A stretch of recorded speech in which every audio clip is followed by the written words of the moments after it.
Hi, I'm Nina Kaufman from AskTheBusinessLawyer.com, and I am here with attorney Jennifer Hill from Gunderson Detmer.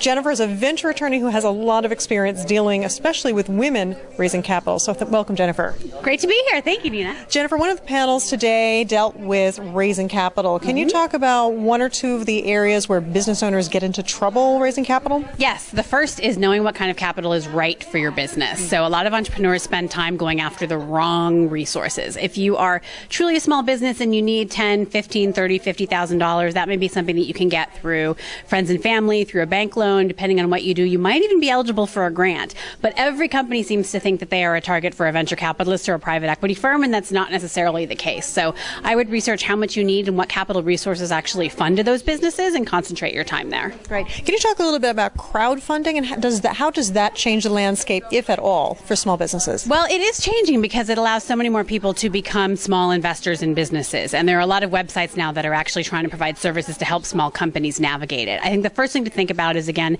how much do you need? How many people do you want to give it to you? Because just because you can get $1,000 from 100 people doesn't mean that you want 100 people to have to manage every time you need a signature page or you need an approval for something. So think about the amount of time that you're going to spend not only getting the money, but how much time you're going to have to take in terms of keeping your investors up to speed. Great. And women in particular seem to lag a little behind when it comes to their numbers and getting capital and attracting investors. Do you have any thoughts on why that might be? They do. Well, one of the reasons is that either their businesses are self-grown, and women do a tremendous job about growing businesses organically, but sometimes growing them more slowly.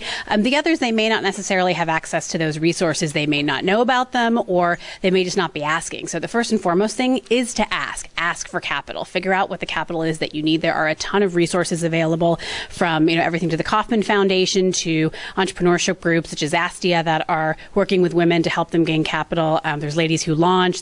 Find an organization that works with businesses of your kind and of your size and figure out all the different capital resources that they have available to them, and then start asking. Terrific. So, as my mother would say, if you don't ask, you don't get. Exactly. So you still may not get it even if you ask, but definitely not. So terrific. So thank you again. And we're here with Jennifer Hill from Gunderson Detmer. Jennifer, if people had more questions for you or wanted to find out more about your resources, where should they go? Best place is to find me on Twitter. I'm Jennifer_E_Hill. Find me there. Terrific. Okay, thanks again. Again, Nina Kaufman for AskTheBusinessLawyer.com.